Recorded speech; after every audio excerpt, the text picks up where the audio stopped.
Hi ಸ್ನೇಹಿತರೆ, ನಮಸ್ಕಾರ. ನಮ್ಮ ಕಥಾ ಟಿವಿಗೆ ನಿಮಗೆ ಸ್ವಾಗತ. ಸ್ನೇಹಿತರೆ, ಇವತ್ತಿನಿಂದ ನಾವು ಪೌರಾಣಿಕ ಕಥಾ ದರ್ಶನ ಅನ್ನೋ ಒಂದು ಸಂಚಿಕೆಯನ್ನು ಶುರು ಮಾಡ್ತಾ ಇದ್ದೀವಿ. ಈ ಸಂಚಿಕೆಯಲ್ಲಿ ಭಾರತದ ಮಹಾಕಾವ್ಯಗಳಾದ ರಾಮಾಯಣ ಮತ್ತು ಮಹಾಭಾರತ ಮತ್ತು ಭಕ್ತಿ ಕಥೆಗಳನ್ನು ನಾವು ಈ ಸಂಚಿಕೆಯಲ್ಲಿ ನಮ್ಮ ಚಾನಲ್ನಿಂದ ಪ್ರಸಾರ ಮಾಡ್ತೀವಿ. ಸೊ ಅದಕ್ಕೋಸ್ಕರ ಅವುಗಳನ್ನು ವೀಕ್ಷಣೆ ಮಾಡಿ ಮತ್ತು ನಮ್ಮ ಚಾನಲ್ಗೆ ನಿಮ್ಮ ಒಂದು ಸಪೋರ್ಟ್ನ ಕೊಡಿ. ಸ್ನೇಹಿತರೆ, ಇವತ್ತಿನ ಒಂದು ಕತೆ ಬಂದ್ಬಿಟ್ಟು ಕರ್ಣ ಯಾರಿಗೆ ಗೊತ್ತಿಲ್ಲ ಹೇಳಿ. ಕರ್ಣ ಅಂದರೆ ಎಲ್ಲರ ಮನಸ್ಸಿನಲ್ಲೂ ಒಂದು ಕರುಣೆ ಹುಟ್ಟುತ್ತೆ. ಅಂತಹ ವ್ಯಕ್ತಿತ್ವ ಕರ್ಣನದು. ಕರ್ಣನಿಲ್ಲದೆ ಮಹಾಭಾರತವೇ ಇಲ್ಲ ಎನ್ನುವಷ್ಟು ಆ ಒಂದು ಹೆಸರು ಅಷ್ಟು ಒಂದು ಪ್ರಾಮುಖ್ಯತೆಯನ್ನು ಪಡೆದಿದೆ. ಕರ್ಣನ ಇನ್ನೊಂದು ಹೆಸರೇ ದಾನಕ್ಕೆ ಇನ್ನೊಂದು ಹೆಸರೇ ಕರ್ಣ ಒಬ್ಬ ವೀರ, ಶೂರ, ಧನುರ್ಧಾರಿ, ವಿಶ್ವಕಂಡ ಅತ್ಯಂತ ಧನುರ್ಧಾರಿ. ಸ್ನೇಹಿತರೆ, ಈ ಕರ್ಣ ಯುದ್ಧಕ್ಕೆ ನಿಂತರೆ ದೇವತೆಗಳು ಮತ್ತು ರಾಕ್ಷಸರು, ಗಂಧರ್ವರು ಈತನಿಗೆ ಹೆದರ್ತಿದ್ರಂತೆ. ಈತನ ಪ್ರತಿಸ್ಪರ್ಧಿ ಯಾರಪ್ಪ ಅಂದರೆ ಅರ್ಜುನ ಮಾತ್ರ. ಇವನನ್ನು ತಡಿಬೇಕಾದ್ರೆ ಅರ್ಜುನನ್ನು ಮಾತ್ರ ತಡಿತಿದ್ದಂತೆ. ಅರ್ಜುನನನ್ನು ತಡಿಬೇಕಾದ್ರೆ ಕರ್ಣ ಮಾತ್ರ ತಡಿತಿದ್ದಂತೆ. ಇಬ್ಬರ ಮಧ್ಯ ಪೈಪೋಟಿ ಇರತ್ತೆ. ಸೊ ಹಾಗಾಗಿ ಇಂಥ ಒಬ್ಬ ಮಹಾರಥಿಯ ವಧೆ ಹೇಗಾಯಿತು, ಆತನ ಸಾವು ಹೇಗಾಯಿತು, ಆತನ ಸಾವಿನ ಕೊನೆಯ ಕ್ಷಣಗಳು ಹೇಗಿದ್ವು ಅನ್ನೋದನ್ನ ಈ ಒಂದು ಸಂಚಿಕೆಯಲ್ಲಿ ನಾವು ನೋಡೋಣ. ಸ್ನೇಹಿತರೆ, ಅವತ್ತು ಯುದ್ಧ ಶುರುವಾದ 18ನೆಯ ದಿನ.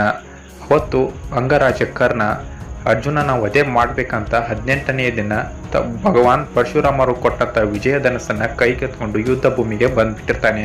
ಯುದ್ಧ ಭೂಮಿಗೆ ಕಾಲಿಟ್ಟ ಕ್ಷಣವೇ ವಿಜಯಧನಸ್ಸಿನ ಟೆಂಕಾರಕ್ಕೆ ಸೈನಿಕರು ಭಯಭೀತರಾಗ್ತಾರೆ ಮತ್ತು ಎಷ್ಟೋ ಸೈನಿಕರು ಆ ಒಂದು ಟೆಂಕಾರಿನ ಶಬ್ದಕ್ಕೆ ಕಿವುಡರಾಗ್ತಾರೆ. ಯುದ್ಧ ಭೂಮಿ ನಡುಗ್ತಾ ಹೋಗುತ್ತೆ. ಕರ್ಣನ ವಿಜಯಧನಸ್ಸಿನಿಂದ ಹೊರಹೊಮ್ಮುವ ಬಾಣಗಳಿಗೆ ಸೈನಿಕರು ಬಲಿಯಾಗ್ತಾ ಹೋಗ್ತಾರೆ. ಹೀಗೆ ಎಲ್ಲ ಸೈನಿಕರು ವಿಜಯಧನಸ್ಸಿನ ಟೆಂಕಾರವನ್ನು ನೋಡಿ ಭಯಭೀತರಗೊಂಡು ಯುದ್ಧ ಭೂಮಿಯನ್ನು ಬಿಟ್ಟು ಪಲಾಯನ ಮಾಡ್ತಾರೆ. ಇದನ್ನು ತಿಳಿದ ಶ್ರೀಕೃಷ್ಣ ಪರಮಾತ್ಮರು ಇನ್ನು ಬಿಟ್ಟರೆ ಅನಾಹುತ ಸಂಭವಿಸಬಹುದು, ಪಾಂಡವರ ಸೈನ್ಯ ನಾಶವಾಗಬಹುದು ಅಂತ ಅರ್ಜುನನನ್ನು ಕರೆದುಕೊಂಡು ಕರ್ಣನ ಎದುರುಗಡೆಗೆ ಬರ್ತಾರೆ. ಆವಾಗ ಕರ್ಣಾರ್ಜುನರ ಕಾಳಗ ಶುರುವಾಗುತ್ತೆ. ಹೀಗೆ ಕರ್ಣಾರ್ಜುನರ ಕಾಳಗ ಶುರು ಆಗಬೇಕಾದ್ರೆ ಇಬ್ಬರು ಮಹಾರಥಿಗಳು, ಇಬ್ಬರು ಮಹಾನ್ ಧನುರ್ಧಾರಿಗಳು, ಯಾರೂ ಸೋಲನ್ನು ಒಪ್ಪಿಕೊಳ್ಳಲು ಸಾಧ್ಯವಿರಲಿಲ್ಲ. ಹೀಗಾಗಿ ಅರ್ಜುನನ ಮೇಲೆ ಕರ್ಣ ಶಕ್ತಿಶಾಲಿ ಅಸ್ತ್ರಗಳನ್ನ ಪ್ರಯೋಗ ಮಾಡ್ತಿರ್ತಾನೆ. ಅರ್ಜುನನು ಕೂಡ ಕರ್ಣನ ಮೇಲೆ ಶಕ್ತಿಶಾಲಿ ಅಸ್ತ್ರಗಳನ್ನ ಪ್ರಯೋಗ ಮಾಡ್ತಿರ್ತಾನೆ. ಇವರಿಬ್ಬರ ಧನುರ್ವಿದ್ಯಾ ಸಂಘರ್ಷದಿಂದ ಯುದ್ಧ ಭೂಮಿಯೇ ನಡುಗಿ ಹೋಗ್ತಾ ಇರತ್ತೆ. ಆದರೆ ಕರ್ಣ ಅವತ್ತು ವಿಜಯಧನಸ್ಸನ್ನು ತಂದುಬಿಟ್ಟಿರ್ತಾನೆ. ಹೀಗಾಗಿ ಕರ್ಣನ ಬಾಣಗಳು ಅರ್ಜುನನ ಮೇಲೆ ತುಂಬ ಪ್ರಭಾವ ಬೀರ್ತಾ ಇರ್ತವೆ. ಇದನ್ನು ತಿಳಿದ ಶ್ರೀಕೃಷ್ಣ ಪರಮಾತ್ಮರು ಅರ್ಜುನನನ್ನು ಹುರಿದುಂಬಿಸ್ತಾ ಇರ್ತಾರೆ. ಕಡೆಗೂ ಕರ್ಣ ಒಂದು ಶಕ್ತಿ ಅಸ್ತ್ರನ ಪ್ರಯೋಗ ಮಾಡ್ತಾನೆ. ಆ ಅಸ್ತ್ರ ಯಾವುದಪ್ಪ ಅಂದರೆ ಸರ್ಪಾಸ್ತ್ರ. ಈ ಸರ್ಪಾಸ್ತ್ರವು ಬಾಣವನ್ನು ತುಂಡರಿಸಿ ಅರ್ಜುನನನ್ನು ಕೊಲ್ಲಲು ಮುಂದಾಗುತ್ತೆ. ಇದನ್ನು ತಿಳಿದ ಶ್ರೀಕೃಷ್ಣ ಪರಮಾತ್ಮರು ತಮ್ಮ ಕಾಲಿನಿಂದ ಅರ್ಜುನನ ರಥವನ್ನು ಒತ್ತಿ ಬಿಡುತ್ತಾರೆ.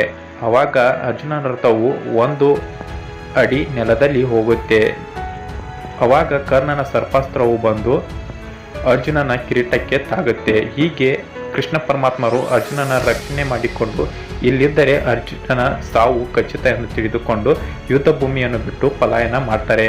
ಆವಾಗ ಕರ್ಣ, ಅರ್ಜುನ ಹೇಳಿ ನಿಂತ್ಕೋ, ಓಡಿ ಹೋಗಬೇಡ, ಯುದ್ಧ ಭೂಮಿಯಿಂದ ನನ್ನೊಂದಿಗೆ ಯುದ್ಧ ಮಾಡು ಅಂತ ಕರ್ಣ ಅರ್ಜುನನನ್ನು ಹೀಯಾಳಿಸ್ತಾ ಇರ್ತಾನೆ. ಆದರೂ ಕೃಷ್ಣ ಪರಮಾತ್ಮ ತಲೆ ಕೆರೆಸಿಕೊಳ್ಳದೆ ಯುದ್ಧ ಭೂಮಿಯನ್ನು ಬಿಟ್ಟು ಪಲಾಯನ ಮಾಡ್ತಾ ಇರ್ತಾರೆ. ಆವಾಗ ಕರ್ಣ ತನ್ನ ಸಾರಥಿಗೆ ಹೇಳ್ತಾನೆ, ಹೋಗು, ಅರ್ಜುನನ ರಥವನ್ನು ತಡೆ ಎಂದು ಹೇಳ್ತಾನೆ. ಆವಾಗ ಕರ್ಣನ ಸಾರಥಿಯು ರಥವನ್ನು ತೆಗೆದುಕೊಂಡು ಅರ್ಜುನನ ರಥದ ಕಡೆಗೆ ಹೋಗ್ತಾನೆ. ಹೀಗೆ ತುಂಬಾನೇ ದೂರ ಹೋಗ್ತಿರ್ಬೇಕಾದ್ರೆ ಕರ್ಣನ ರಥವು ಭೂಮಿಯೊಳಗೆ ಸಿಲುಕಿ ಬಿಡುತ್ತದೆ. ಆವಾಗ ಇದನ್ನು ನೋಡಿದ ಕೃಷ್ಣ ಪರಮಾತ್ಮರು ಅರ್ಜುನನ ರಥವನ್ನು ನಿಲ್ಲಿಸಿ ಕರ್ಣನ ಎದುರುಗಡೆಗೆ ಅರ್ಜುನನ ರಥವನ್ನು ತೆಗೆದುಕೊಂಡು ಬರ್ತಾರೆ. ಆವಾಗ ಕರ್ಣ ಕೇಳ್ತಾನೆ, ಕರ್ಣನ ಸಾರಥಿಯನ್ನು ಕೇಳ್ಕೊಳ್ತಾನೆ. ಕರ್ಣನ ಸಾರಥಿಯಾಗಿದ್ದ ಶಲ್ಯ ಮಹಾರಾಜ ರಥವನ್ನು ಮೇಲಕ್ಕೆ ಎತ್ತಿ ನನಗೆ ಸಹಾಯ ಮಾಡಿ ಅಂತ ಶಲ್ಯ ಮಹಾರಾಜನನ್ನ ಕೇಳ್ಕೊತಾನೆ. ಆವಾಗ ಶಲ್ಯ ಮಹಾರಾಜರು ಹೇಳ್ತಾರೆ, ನಾನು ಕೇವಲ ನಿನ್ನ ಸಾರಥಿಯಾಗಿ ಬಂದಿದ್ದೇನೆ. ನಾನು ರಥವನ್ನು ಎತ್ತುವುದು ನನ್ನ ಕೆಲಸವಲ್ಲ, ಅದು ಸೂತಪುತ್ರನಿಗೆ ನಾನು ರಥವನ್ನು ಎತ್ತುವುದೇ ಅಂತ ಗರ್ವದಿಂದ ಹೇಳ್ತಾರೆ. ಬೇಕಿದ್ರೆ ಈ ಕೆಲಸವನ್ನು ನೀನೇ ಮಾಡಿಕೋ ಅಂತ ಕರ್ಣನಿಗೆ ಹೇಳಿ ಅಲ್ಲಿಂದ ಹೋಗಿಬಿಡ್ತಾರೆ. ಆವಾಗ ಕರ್ಣನು ರಥವನ್ನು ಎತ್ತಲು ಮುಂದಕ್ಕೆ ಹೋಗ್ತಿರ್ತಾನೆ. ಹೋಗಬೇಕಾದ್ರೆ ತನ್ನ ಒಂದು ವಿಜಯಧನಸ್ಸನ್ನು ರಥದಲ್ಲಿ ಇಟ್ಟು ಹೋಗ್ತಾನೆ. ಆದರೆ ಆ ವಿಜಯಧನಸ್ಸನ್ನು ಕೆಳಗಡೆ ಇಡೋ ಹಾಗಿರಲಿಲ್ಲ. ಯಾಕಂದರೆ ಭಗವಾನ್ ಪರಶುರಾಮರು ಕರ್ಣನಿಗೆ ಕೊಡುವಾಗ ಹೇಳಿರ್ತಾರೆ, ಒಂದು ವೇಳೆ ನೀನು ಯುದ್ಧದ ಸಮಯದಲ್ಲಿ ಈ ಏನಾದರೂ ಒಂದು ಧನಸ್ಸನ್ನು ಕೆಳಗಡೆ ಇಟ್ಟರೆ ನಿನ್ನ ಸೋಲಾಗಬಹುದು, ಶತ್ರುಗಳು ನಿನ್ನನ್ನು ನಾಶ ಮಾಡಬಹುದು. ಆದರೆ ಇದು ನಿನ್ನ ಕೈಯಲ್ಲಿ ಇದ್ದರೆ ಯಾವುದೇ ಒಂದು ಶಸ್ತ್ರ ಕೂಡ ತಡೆಯುವ ಶಕ್ತಿ ಈ ಒಂದು ವಿಜಯ ಧನಸ್ಸಿಗಿದೆ ಅಂತ ಹೇಳಿರ್ತಾರೆ. ಹೀಗಾಗಿ ಇದನ್ನು ಅರಿತುಕೊಂಡ ಶ್ರೀಕೃಷ್ಣ ಪರಮಾತ್ಮರು ಕರ್ಣನು ರಥದ ಚಕ್ರವನ್ನು ಎತ್ತುವಾಗ ಅರ್ಜುನನಿಗೆ ಉಪದೇಶ ಮಾಡ್ತಾರೆ. ಅರ್ಜುನ, ಇದು ಒಂದು ಒಳ್ಳೆಯ ಅವಕಾಶ, ಇದನ್ನು ಉಪಯೋಗ ಮಾಡಿಕೋ, ಸದುಪಯೋಗ ಮಾಡಬೇಡ. ಕರ್ಣನಿಗೆ ಬಾಣವನ್ನು ಹೊಡೆ ಅಂತ ಹೇಳ್ತಾರೆ. ಆವಾಗ ಅರ್ಜುನನು ಕೃಷ್ಣನ ಉಪದೇಶದಂತೆ ಕರ್ಣನಿಗೆ ಅಂಜಲಿಕಾ ಅಸ್ತ್ರವನ್ನು ಪ್ರಯೋಗ ಮಾಡಿ ಕರ್ಣನಿಗೆ ಬಾಣವನ್ನು ಹೊಡಿತಾನೆ. ಆ ಬಾಣವು ಹೋಗಿ ಕರ್ಣನಿಗೆ ಹೊಡೆಯುತ್ತದೆ. ಆವಾಗ ಕರ್ಣ ಕುಸಿದು ನೆಲದ ಮೇಲೆ ಬೀಳ್ತಾನೆ. ಹೀಗೆ ಬಿದ್ದು ಕರ್ಣ ಸಾವನ್ನು ಒಪ್ತಾನೆ. ಸ್ನೇಹಿತರೆ, ಕತೆ ಇದಾಗಿತ್ತು. ಮತ್ತೆ ಮುಂದಿನ ಸಂಚಿಕೆಯಲ್ಲಿ ಒಂದು ಒಳ್ಳೆಯ ಕಥೆಯನ್ನು ನೋಡೋಣ. ಅಲ್ಲಿವರೆಗೂ ಕಾಯ್ತಾ ಇರಿ. ಧನ್ಯವಾದಗಳು.